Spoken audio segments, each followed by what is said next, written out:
दोस्तों हम फिर से लेकर आ चुके हैं आप लोगों के लिए सुबह की सभी ताजा और बड़ी खबरें। फटाफट अंदाज में एक एक कर बताएंगे आपको आज देश और दुनिया से क्या बड़ी खबरें निकलकर सामने आ रही हैं। लेकिन उससे पहले दोस्तों एक नजर डालेंगे सुर्खियों पर। प्रधानमंत्री नरेंद्र मोदी के ऊपर गरजे राहुल गांधी, बोले देश का नाम मिटा रही मोदी सरकार, लोकतंत्र को खत्म करके आरएसएस और बीजेपी देश को अपने हिसाब से चलाना चाहते हैं। वहीं पर अगली बड़ी खबर में हम आपको बताएंगे अरविंद केजरीवाल का बीजेपी के ऊपर बड़ा हमला, बोले भ्रष्टाचारी को गले लगा रखा है और देश के सबसे ईमानदार इंसान को जेल में भेज रखा है होली पर।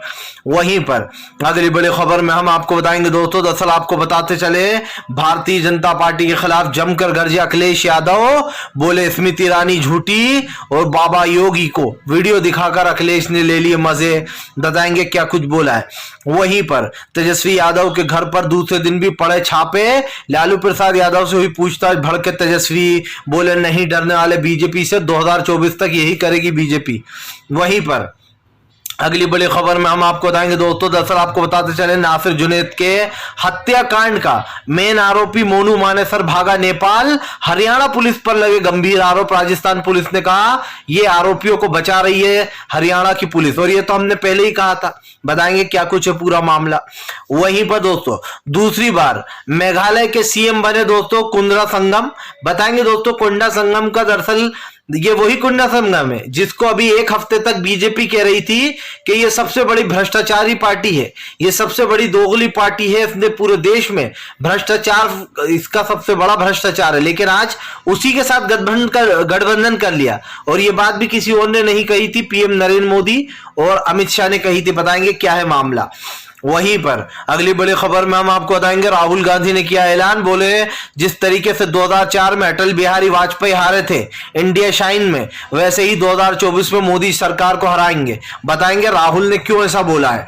वहीं पर अगली बड़ी खबर में हम आपको बताएंगे दोस्तों, दरअसल आपको बताते चले अतीक के गुर्गे के साथ, जी हाँ, अतीक अहमद के साथ दिखी बीजेपी के नेता की फोटो, अखिलेश यादव ने की ट्वीट, बीजेपी से पूछा सवाल। बताएंगे क्या है पूरा मामला। तो सारी खबरें फटाफट अंदाज में देंगे, एक एक कर देंगे। फिलहाल खैर चलिए बढ़ते हैं सबसे पहली और सबसे बड़ी खबर की ओर। दरअसल दोस्तों आपको बताते चले राहुल गांधी का केंद्र सरकार के ऊपर बड़ा हमला, बोले आरएसएस और बीजेपी अपने हिसाब से चलाना चाहती है सरकार को।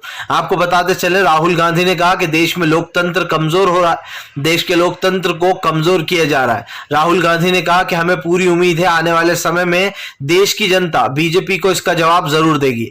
राहुल ने कहा कि 2004 में भी अटल बिहारी वाजपेयी ने इसी तरीके से इंडिया शाइन की तरह प्रचार किया था, इंडिया शाइन का, लेकिन वो बुरी तरीके से चुनाव हार गए थे। राहुल गांधी ने कहा कि 2024 में मोदी सरकार सत्ता से बाहर जाएगी और विपक्ष की सरकार आएगी। आपको बताते चले दोस्तों राहुल गांधी का ये एजेंडा साफ दिखाई दे रहा है, विदेशी धरती पर जाकर पीएम नरेंद्र मोदी की पोल खोलना और विदेशों में जाकर ये बता देना कि पीएम नरेंद्र मोदी ने दरअसल देश में सच में किया क्या है।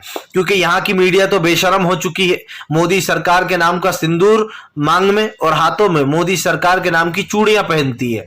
जाहिर सी बात है जब मर्द चूड़ियां पहनने लगे दोस्तों तो फिर क्या कहते हैं उन्हें आप अच्छे से जानते हैं। बस मीडिया भी वही हो गई है। जाहिर सी बात है जहां सच्चाई चलाना होती है वहां आप झूठ चलाते हो। अभी दोस्तों हमारे देश के नए जस्टिस डीवाई चंद्रचूड़ साहब ने एक बात कही, वो बात मुझे बहुत पसंद आई। उन्होंने कहा कि आज जो झूठी खबरें हैं, सच्चाई उन झूठी खबरों में छुप जाती है और लोग वही सच मान लेते हैं जो वो देखते हैं। मतलब उनका कटाक्ष था दोस्तों कि जो गोदी मीडिया झूठ चलाती है लोग उसी को सच मान लेते हैं और झूठ के तले सच कहीं दबकर रह जाता है। मतलब कि जो चीज आपने की भी नहीं, मीडिया कहती है कि देखिए ये काम तो इसने किया है, ये तो मुसलमानों ने बिगाड़ा है, तो आप क्या करोगे, उस बात पर यकीन कर लोगे कि नहीं यार ये न्यूज सच्ची है क्योंकि मीडिया चला रही है। बस यही बात है कि राहुल गांधी ने पीएम को घेरा। राहुल यहीं पर नहीं रुके, राहुल गांधी ने कहा कि आरएसएस और बीजेपी को इसलिए हराना मुश्किल हो जाता है क्योंकि आरएसएस जो है वो बीजेपी की ढाल बना हुआ है।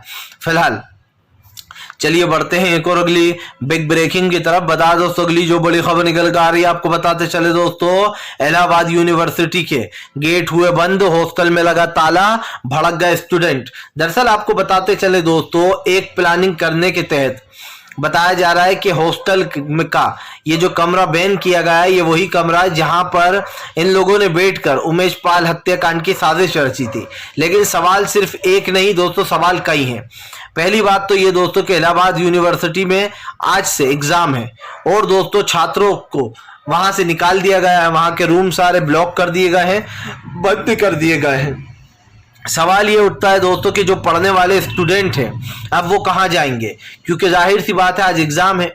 स्टूडेंटों का गुस्सा फूट गया सरकार के ऊपर। स्टूडेंट ने कहा कि जिस तरीके से ये सब कुछ किया जा रहा है इससे स्टूडेंट परेशान हो रहा है। जाहिर सी बात है दोस्तों, अगर गलती किसी ने एक ने की तो उसकी सजा सबको नहीं दी जा सकती।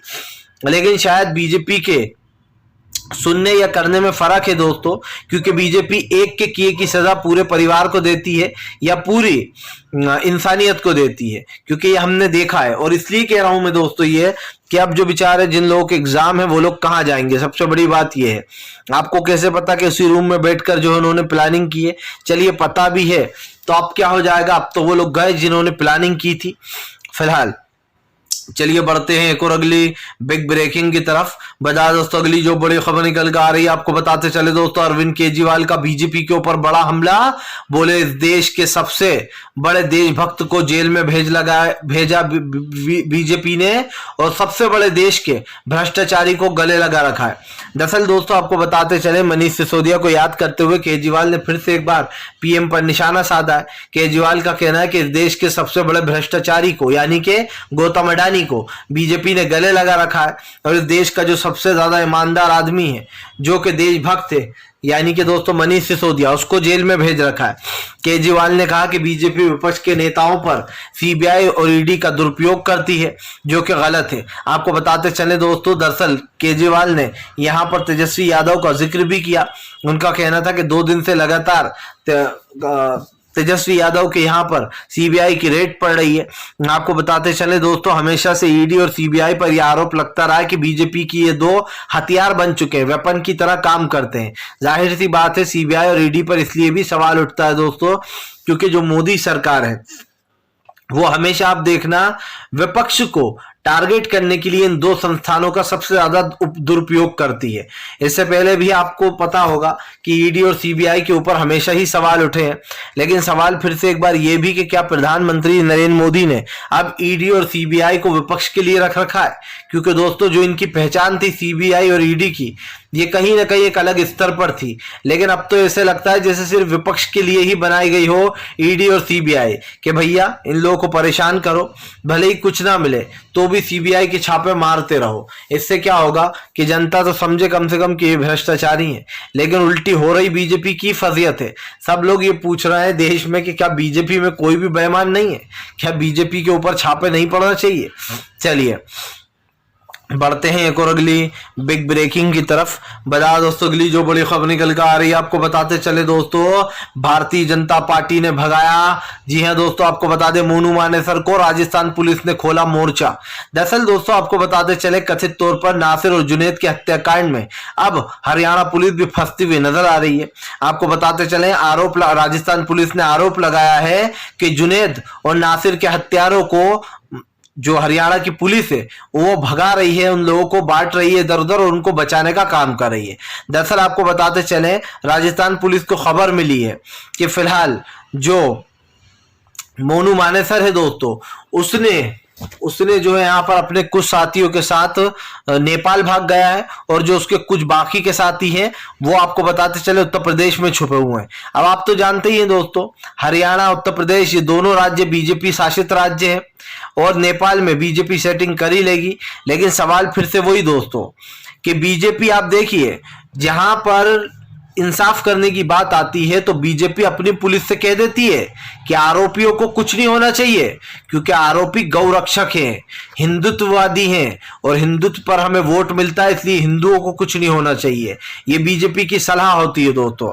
आप समझिए, इससे पहले भी एक केस हुआ था, उसमें केजरीवाल ने जो है यहाँ पर तेजिंदर पाल बग्गा को अपने पंजाब की पुलिस को गिरफ्तार करने भेजा दिल्ली में, लेकिन दोस्तों दिल्ली की पुलिस और हरियाणा की पुलिस ने मिलकर तेजिंदर पाल बग्गा को बचाया था। याद होगा आपको, बाकायदा तेजिंदर पाल बग्गा को गिरफ्तार भी कर लिया था पंजाब की पुलिस ने, लेकिन हरियाणा की पुलिस और दिल्ली की पुलिस भिड़ गई और दिल्ली की पुलिस ने हरियाणा की पुलिस को हरियाणा की पुलिस ने दिल्ली पुलिस को वापस सौंप दिया था तेजिंदर पाल बग्गा को।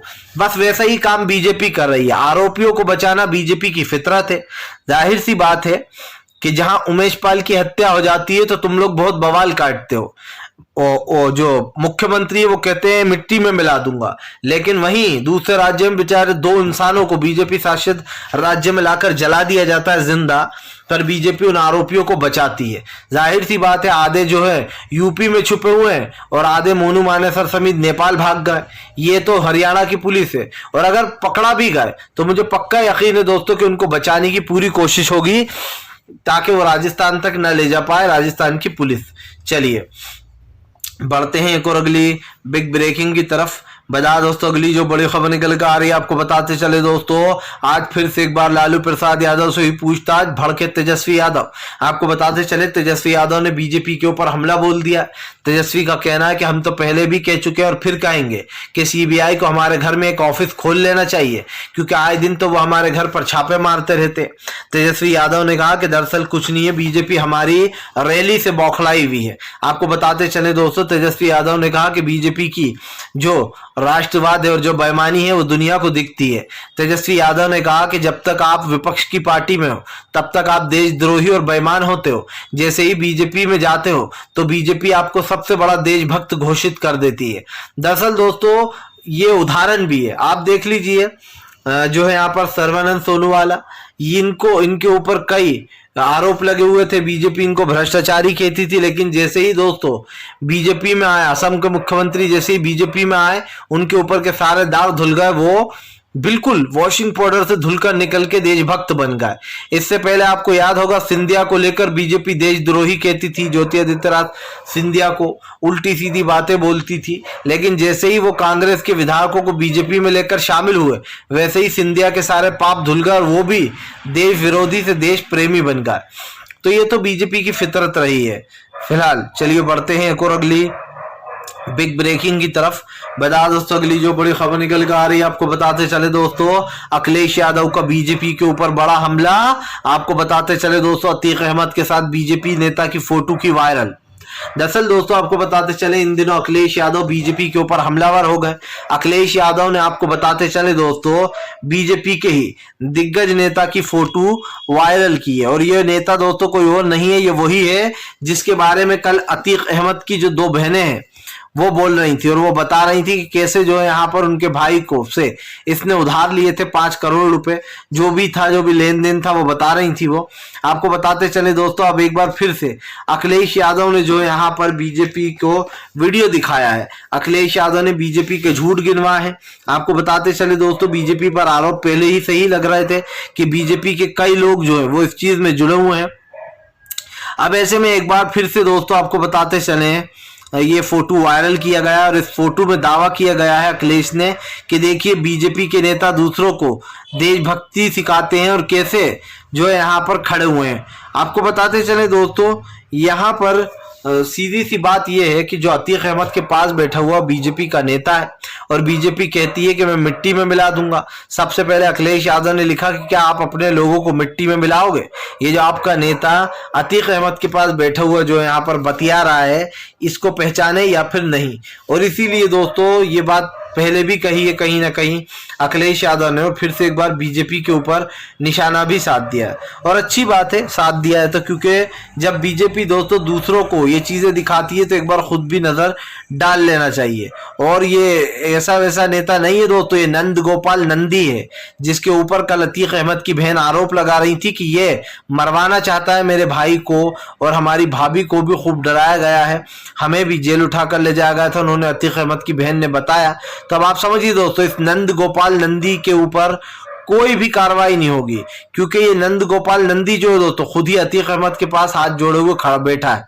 लेकिन अब जब कार्रवाई का समय आएगा तो बीजेपी अपने लोगों को तो बचा लेगी, लेकिन विपक्ष के ऊपर कार्रवाइयां करेगी।